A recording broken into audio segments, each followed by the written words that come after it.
तव कथामृतं तप्तजीवनं कविभिरीडितं कल्मषापहं श्रवणमङ्गलं श्रीमदाततं भूयि गृह्णन्ति ये भूरिदा जनाः।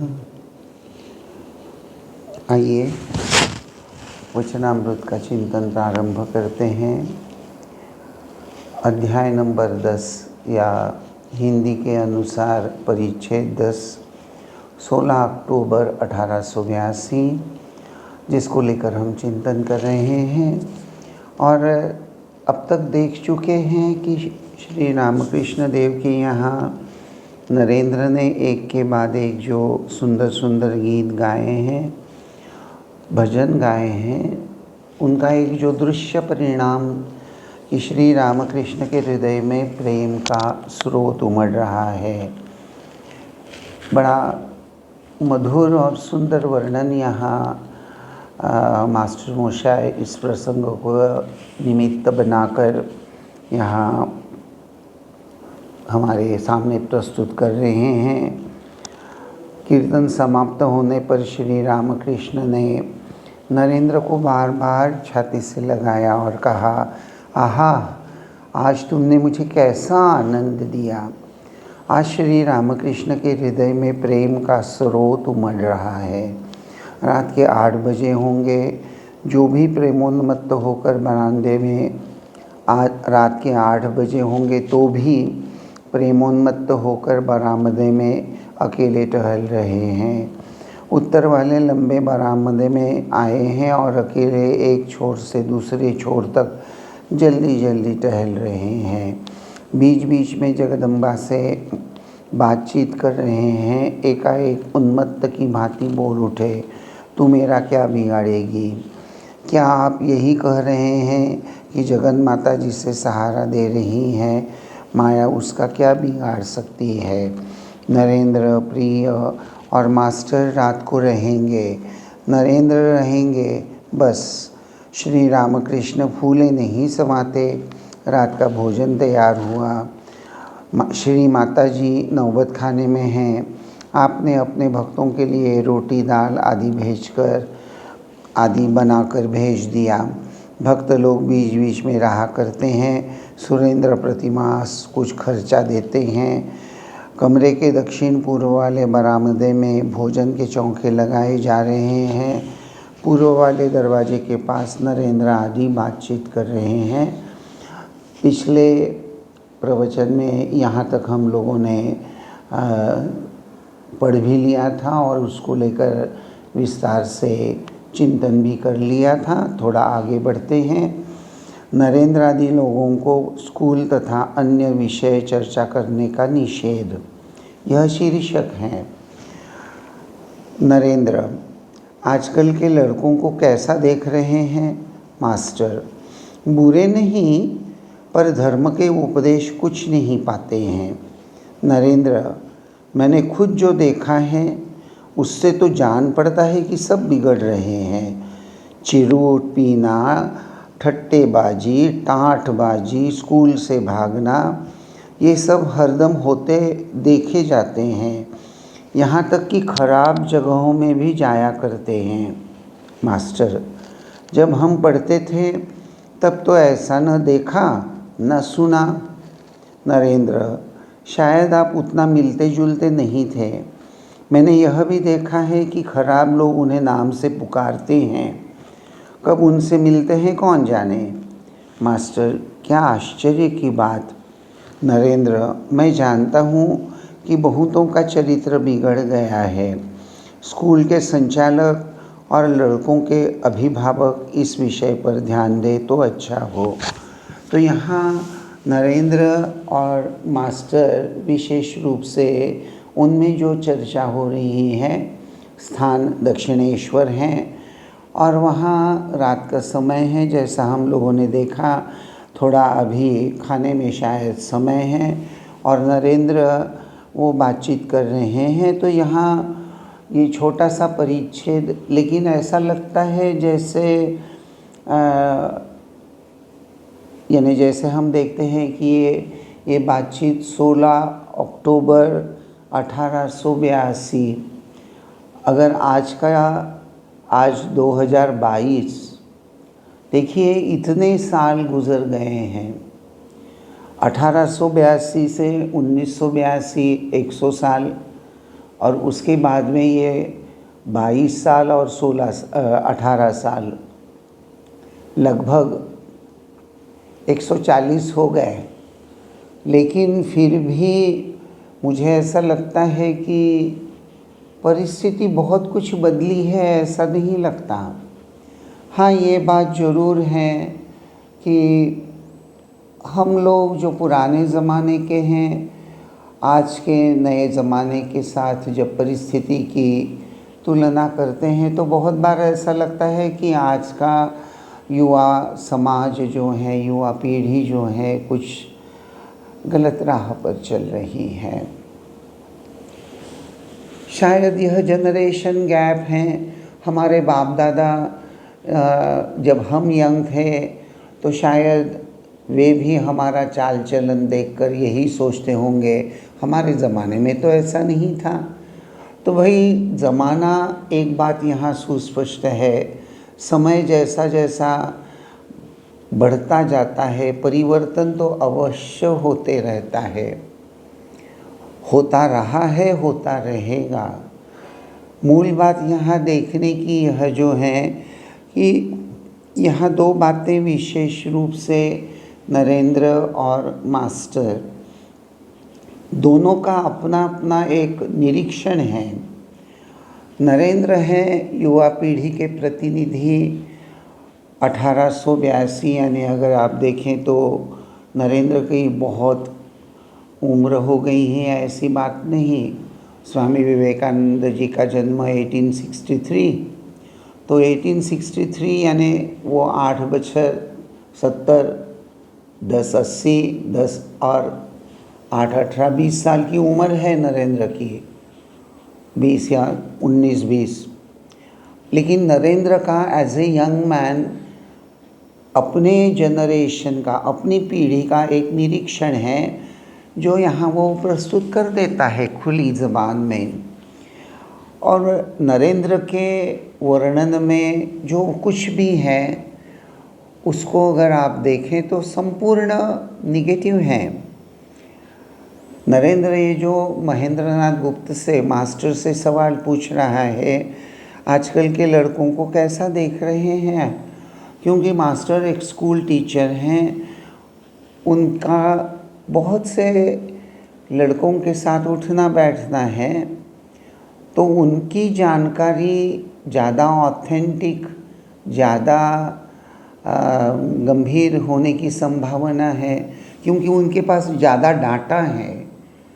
बहुत सारे विद्यार्थी अलग अलग भाव, अलग अलग परिवेश में पले बड़े, अलग अलग संस्कार के, कोई अमीर बाप का बेटा तो कोई गरीब, कोई मध्यम वर्गीय तो कोई उच्च वर्णीय तो कोई मध्यम निम्न वर्णीय, अलग अलग ये जो विविधता है समाज की, और उस विविधता के आधार से अलग अलग लड़के, उनका परिवेश, उनका अपब्रिंगिंग, इन सबको ज़्यादा से ज़्यादा निरीक्षण करने का अवसर तो एक शिक्षक को ही मिलता है, क्योंकि एक कक्षा में अंदाज़न in general on an average अगर हम देखें तो बहुत सारे लड़के 65, 60, 70, 50 ऐसे रहते हैं।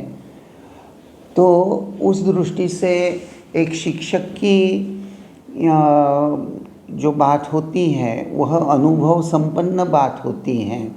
और इसीलिए नरेंद्र मास्टर से ये जो पूछ रहा है कि आजकल के लड़के को कैसा देख रहे हैं, अर्थात लड़कों का चाल चलन आपको कैसा लग रहा है, और मास्टर जवाब देते हैं, बुरे नहीं पर धर्म के उपदेश कुछ नहीं पाते हैं। अर्थात ये जो आधुनिक एजुकेशन उस ज़माने में भारत में इंट्रोड्यूस हुआ था, आप में से बहुत से लोग जानते होंगे, लॉर्ड मैक्यूले ने जो शिक्षा पद्धति का भारत में प्रचलन करना चाहा था, जिसको उन्होंने भारत में बड़ी सोच समझकर एक टारगेट बनाकर उन्होंने एक शिक्षा प्रणाली भारत के स्कूल्स कॉलेजेस में उन्होंने उसको ऑपरेटिव करना शुरू कर दिया था, जिसका परिणाम क्या हुआ रहा था, जिसका परिणाम विशेषतः युवा पीढ़ी पर, जिनका मन बहुत सेंसिटिव होता है, संवेदनशील होता है, संस्कारक्षम होता है, तो ऐसे ही यंग लड़के, उनके अंतःकरण पे भगवान का कोई अस्तित्व नहीं है। हमारे शास्त्र ग्रंथ वगैरह ये सब तो बस कल्पना मात्र हैं और उसमें कोई सच्चाई नहीं है। एक तरह से शास्त्र ग्रंथ और ईश्वर के अस्तित्व को लेकर एक संदेहजनक भावना, संशययुक्त भावना। मास्टर जी जो कहते हैं कि लड़के बुरे नहीं हैं, बुरे नहीं हैं का मतलब क्या हुआ? शायद एक तरह से हमारी दृष्टि से कहें तो उनको, लड़कों को बुरी कोई आदत नहीं है। कोई वैसे तो क्या क्या बुरी आदतें हो सकती है उसका वर्णन खुद नरेंद्र कर ही देता है कि एक तरह से बहुत सारी गलत आदतें उस ज़माने में भी यंग लड़कों में चालू हो गई थी। यंग लड़के उसके अधीन हो गए थे। ये चिरूट ही बोलिए, स्कूल से भागना ही बोलिए, ये या ठाट बाट। अब ये ठाट बाट ये पुराना शब्द ज़रूर है, लेकिन आजकल हम समाज में क्या देखते हैं, हमारी युवा पीढ़ी ब्रांडेड कपड़े, ब्रांडेड वस्तुएं, हर चीज़ ब्रांडेड। आजकल जैसे ब्रांडेड वस्तुओं का ज़माना आ गया है, लड़के ही क्यों, माता पिता भी ब्रांडेड कपड़े, ब्रांडेड वस्तुएं, सब कुछ ब्रांडेड चाहिए। अब वो बात कितनी अच्छी है, कितनी ठीक है, वह ब्रांड का लेबल जो लगाया है वाकई वह जेन्युइन है या नहीं, यह सब कौन खोजेगा? और परिणाम यही होता है कि लोगों की जैसी मानसिकता होती है उसका ठीक ठीक निरीक्षण करते हुए समाज में उनको इनकैश करने का प्रयत्न तो हमेशा से होता रहा है, जो उस ज़माने में भी था, आज भी चल रहा है। तो एक दृष्टि से अगर चिंतन करें तो उस ज़माने में और आज के ज़माने में बहुत कुछ अंतर आया है, ऐसा तो नहीं लगता। मानसिक दृष्टि से विचार करें तो हाँ, ड्रेस कोड बहुत कुछ बदल गया है। शायद नरेंद्र नाथ के ज़माने में college going boy tight jeans या फेडेड जीन्स या इस तरह से कपड़े नहीं पहनते होंगे। शायद वे धोती कुर्ता पहनकर धोती कुर्ता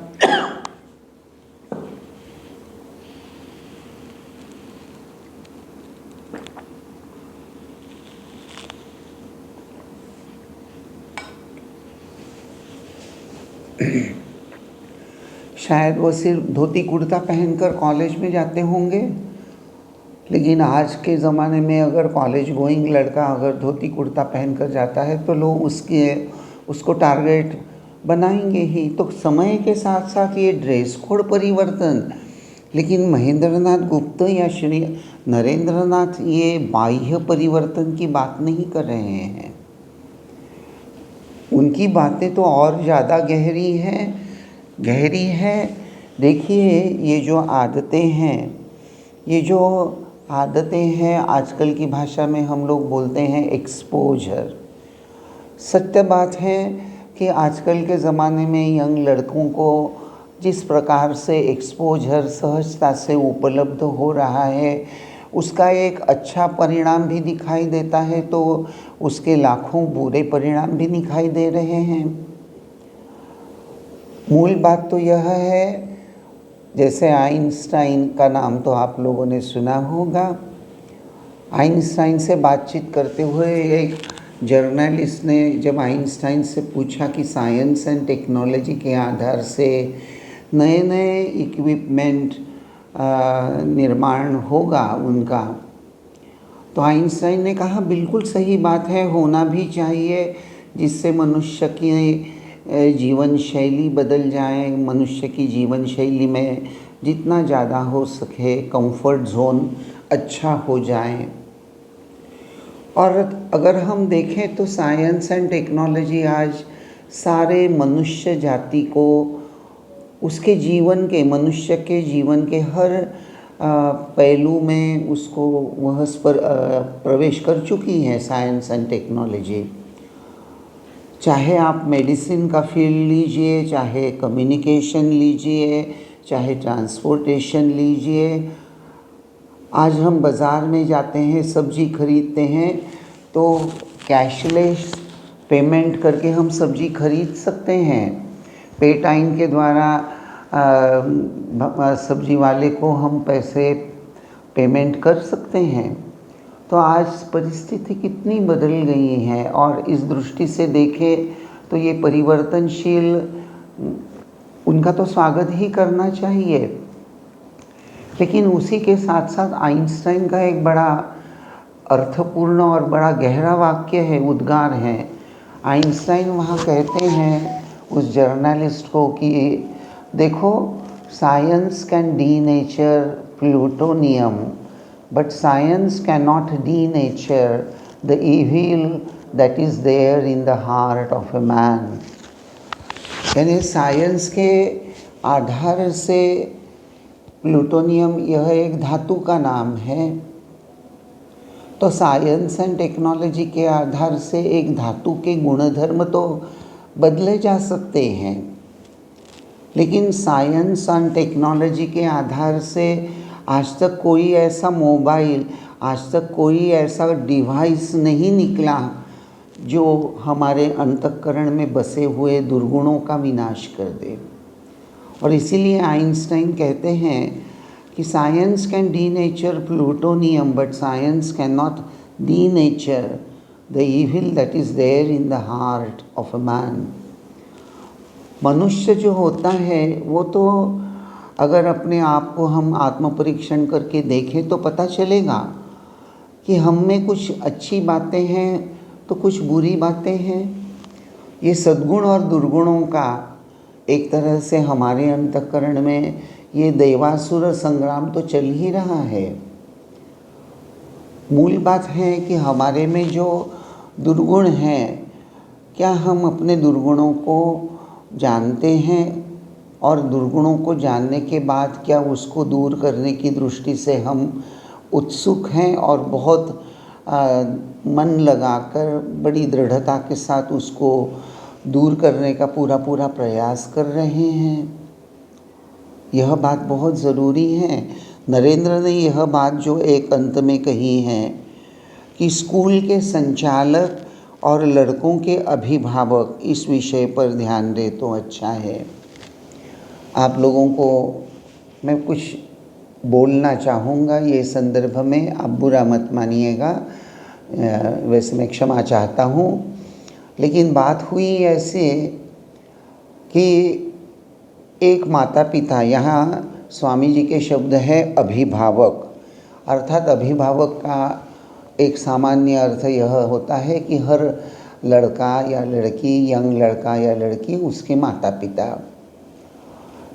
तो एक यंग लड़के के माता पिता जिनसे मेरी मुलाकात हुई, और खुली चर्चा करते समय वो माता और वो माता पिता सरेआम सुस्पष्ट रूप से उन्होंने मेरे सामने बोल दिया कि देखिए महाराज, 20 साल का हमारा लड़का अगर स्मोकिंग करता है, अगर वह ड्रिंक्स लेता है तो हमें उससे कोई आपत्ति नहीं है। हमारी बस इच्छा यही है कि हमारा लड़का हमेशा अव्वल दर्जे से परीक्षा में पास होता रहे। He should always get more than 94% marks. If my son scores 98% marks, that is far more satisfying me, even though if he smokes a lot, if he has other bad habits. देखिए, एक माता पिता अगर इस प्रकार से बात करें कि मेरा लड़का एकेडमिक एक्सेलेंस दिखाए लेकिन उसमें बुरी आदतें हों तो उसमें मुझे कोई आपत्ति नहीं है। बहुत सोचने की बात है, गहराई में सोचने की बात है, हर माता पिता को सोचने की बात है। ये स्वामी विवेकानंद की 12 जनवरी की जो उस दिन जो राष्ट्रीय युवा दिन मनाया जाता है, हमारे मठ में बहुत बार 12 जनवरी को केंद्र बिंदु बनाकर उससे पहले यंग लड़कों के लिए विविध कॉम्पिटिशन्स का आयोजन होता है। तो एक बार ऐसा ही हुआ, 12 जनवरी हो गई थी, 12 जनवरी को प्राइज़ डिस्ट्रीब्यूशन हो गया था और उसके बाद ही 2-3 दिन के बाद में शायद 14 जनवरी होगी, शाम का समय था और एक माता पिता मुझसे मिलने आए और उन्होंने मुझे पहला सवाल यह किया कि आपके यहाँ 12 जनवरी को केंद्र बनाकर उसके उपलक्ष्य में, राष्ट्रीय युवा दिन के उपलक्ष्य में युवा लड़कों के लिए जो विविध कंपटीशन का आयोजन होता है, तो वहाँ जो जज होते हैं तो वहाँ क्या जजमेंट पूरी तरह से इम्पार्शल वे से होता है? Is there any possibility of partiality before announcing the results? देखिए, ये बात सुनकर मेरे तो कान गरम हो गए, क्योंकि it was a direct charge on us. मुझे ऐसा लगा कि जैसे वो मुझे थप्पड़ मार रहे हैं। और फिर मैंने उनको कहा कि excuse me, this is Ramakrishna Math, यहाँ असत्य को कोई स्थान नहीं है और आप जो पार्शलिटी की बात कर रहे हैं, हमारे कंपटीशन के लिए हम जो जज चुनते हैं वे सब हमारे रामकृष्ण भावधारा के उससे प्रेरित होते हैं और वे सभी, उनको हम बहुत सुस्पष्ट रूप से ये सब बातें समझाते हैं। तो रामकृष्ण मठ और मिशन में जब कभी भी कॉम्पिटिशन्स इत्यादि होती हैं तो वहाँ पार्शलिटी का कोई प्रश्न ही नहीं आता। मुझे पता नहीं आपके मन में यह भाव क्यों आया है। शायद मुझे ऐसा लगता है कि आपका लड़का या लड़की, उन्होंने ज़रूर इस 12 जनवरी के निमित्त, राष्ट्रीय युवा दिन के निमित्त जो एसे राइटिंग कंपटीशन या विविध कंपटीशन का जो आयोजन हुआ था, वहाँ उसने पार्टिसिपेट किया होगा और उसको कोई प्राइज़ नहीं मिला होगा। तो वो दोनों चकित होकर मेरी तरफ देखने लगे और फिर उन्होंने कहा कि बिल्कुल आप ठीक ही बोल रहे हैं, लेकिन उसी के साथ साथ हम यह भी कहना चाहेंगे कि हमारा लड़का बहुत होशियार है, बहुत इंटेलिजेंट है। He is always about 90-95 in his academic career और वो अभी तक इतने अवार्ड्स जीत चुका है। वो जहाँ भी कंपटीशन में गया है, हर बार कोई न कोई अवार्ड जीत कर आया है।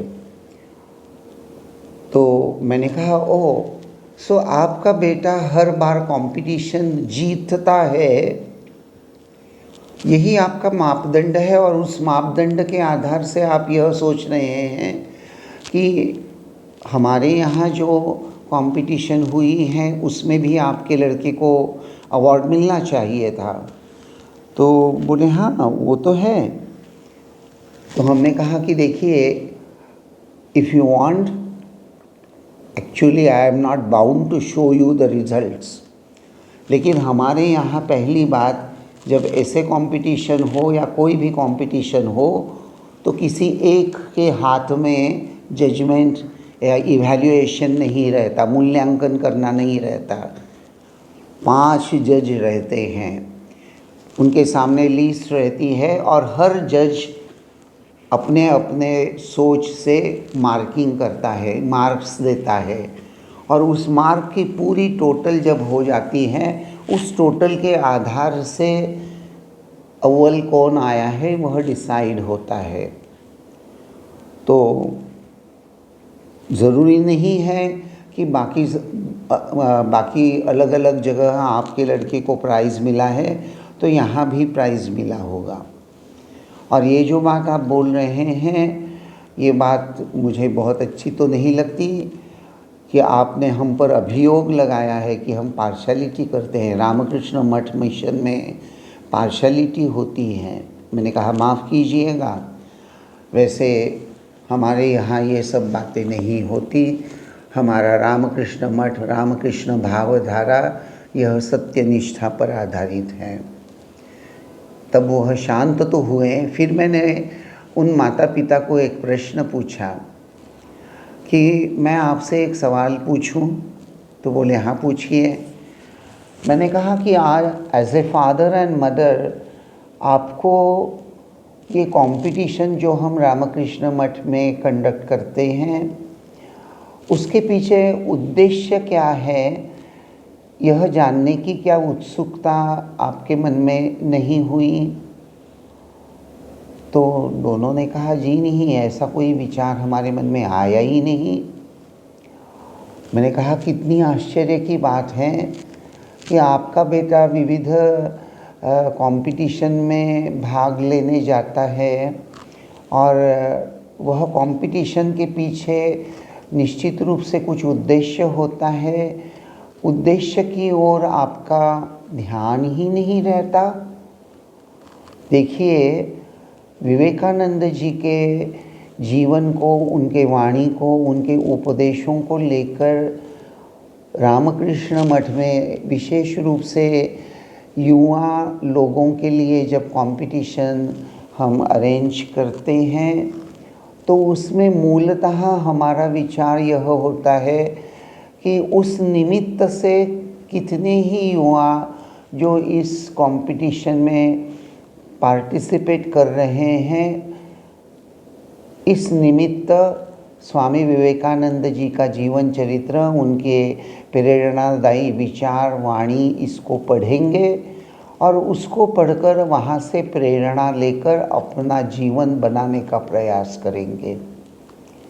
आपने कभी विवेकानंद के जीवन चरित्र को या उनके अमूल्य उपदेश, शक्तिदायी विचार इत्यादि को कभी पढ़कर देखा है? बड़े आश्चर्य की बात कि वो लोगों को स्वामी विवेकानंद जी के बारे में भी ऐसी कोई खास जानकारी नहीं थी। उनके शक्तिदायी विचार या वो सुंदर विचार तो दूर की बात हो गई। लेकिन देखिए, मेरे लड़के को प्राइज़ नहीं मिला, इससे बड़े दुखी हैं।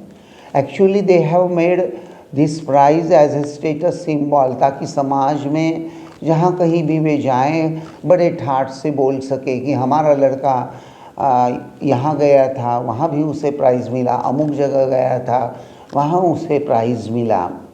तो लड़के ने प्राइज़ प्राप्त किया है, इसका बड़ा अभिमान है लेकिन लड़के ने क्या कुछ अच्छे सद्गुण, क्या कुछ अच्छे विचार आत्मसात किए हैं, इसको लेकर माता पिता सचेतन नहीं हैं।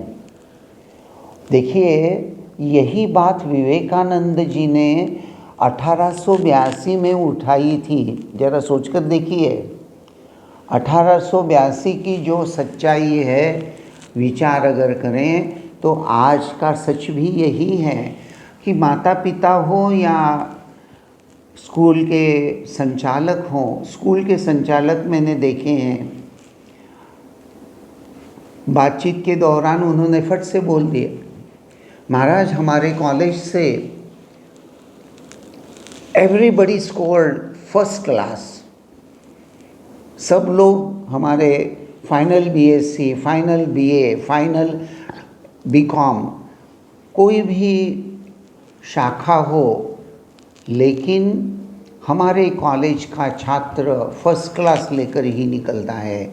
All our boys from art faculty, commerce faculty, science faculty, they are all first rank holder, first class. Everybody had scored more than 70% marks. अर्थात मार्क्स, परसेंटेज, यही टारगेट हो गया, यही अभिमान। हाँ, अभिमान करने लायक बात ज़रूर है, लेकिन उसी के साथ साथ क्या हमारे बच्चे चारित्र संपन्न बन रहे हैं, इसकी तरफ ध्यान नहीं देना चाहिए। और यही बात विवेकानंद जी ने उस समय उठाई है, जब विवेकानंद कहते हैं कि मैं जानता हूँ कि बहुतों का चरित्र बिगड़ गया है। आज भी हम देखते हैं कितने माता पिता बार बार इस समस्या से जूझ रहे हैं। लड़के, यंग लड़के, चाहे वो स्कूल का 8th स्टैंडर्ड का लड़का हो या 20-22 साल का नौजवान हो, वो टीवी सीरियल देख रहा है, मोबाइल को देख रहा है, मोबाइल पर गेम खेलने का एडिक्ट हो गया है, क्या क्या होते जा रहा है। और उस समस्या को माता पिता तो जूझ रहे हैं और एक तरह से देखें तो पूरा समाज अस्थिर हो गया है। ये आज का सच है। देखिए, वचनामृत में ऐसे कितनी ही सामाजिक एक प्रश्न जैसे नरेंद्र या स्वयं श्री रामकृष्ण उठाते हैं, जिससे हमें अपने परिस्थिति का, अपने चाल चलन का, अपनी सोच का एक मूल्यांकन करना बहुत ज़रूरी है। और अगर हम में कुछ गलत हैं तो उस गलत को स्वीकार करके उसको सुधारने का प्रयास तो हमको ही करना चाहिए। श्री रामकृष्ण देव हमेशा ये कहा करते थे कि जो कोई मन में एक भाव रखेगा और बाहर उसका आचरण कुछ अलग रहेगा, यानी कथनी और करनी में अगर अंतर है, तो ऐसी व्यक्ति आध्यात्मिक दृष्टि से कभी उन्नति नहीं कर सकती, कभी उन्नति कर सकती। नरेंद्र की यह चर्चा सुनने के बाद क्या होता है, ज़रा थोड़ा सा आगे बढ़ते हैं। ईश्वर चर्चा ही असल, आत्मानं वा विजानीथ अन्याम वाचम विमुंचथ। इस तरह बातें हो रही थी कि श्री रामकृष्ण कोठरी के भीतर से उनके पास आए और हंसते हुए कहते हैं, भला तुम्हारी क्या बातचीत हो रही है? नरेंद्र ने कहा, इनसे स्कूल की चर्चा हो रही है, लड़कों का चरित्र ठीक नहीं रहता।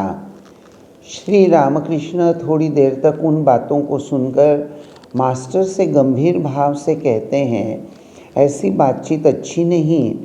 ईश्वर की बातों को छोड़ दूसरी बातें अच्छी नहीं। तुम इनसे उम्र में बड़े हो, तुम सयाने हुए हो, तुम्हें यह सब बातें उठने देना उचित न था। उस समय नरेंद्र की उम्र 19-20 रही होगी और मास्टर की 28।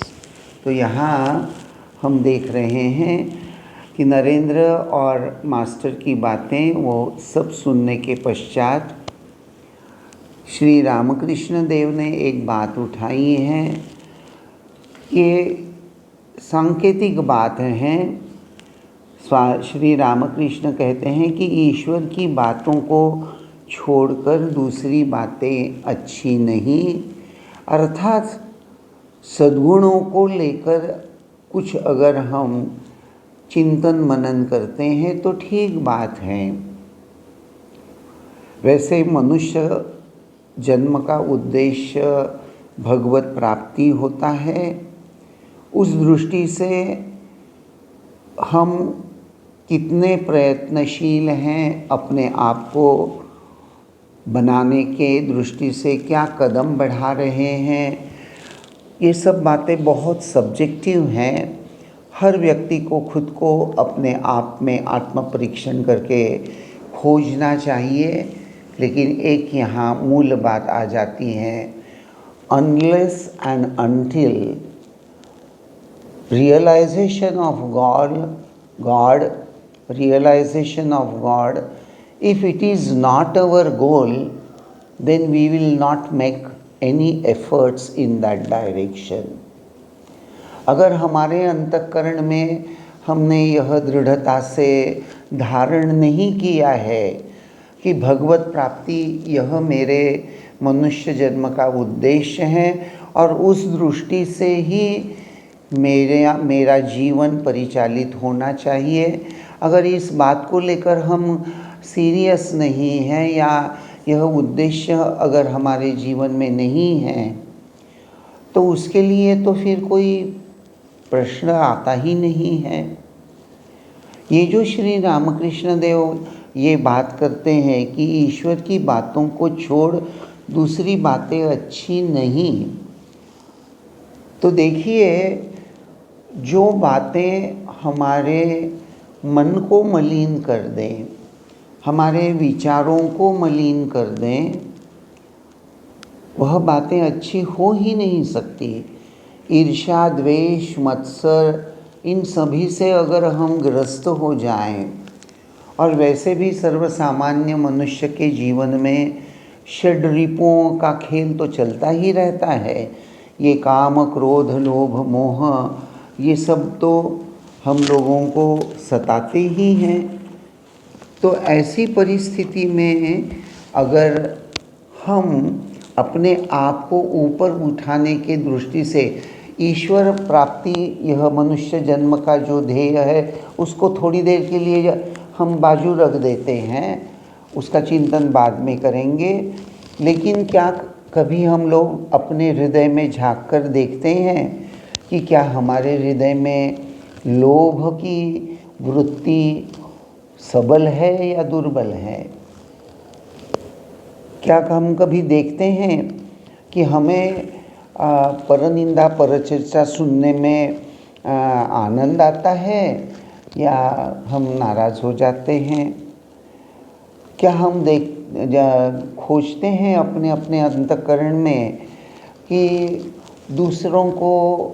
दूसरों की संपत्ति, परस्त्री, इन सबको देखकर हमारे अंतःकरण में क्या होता है?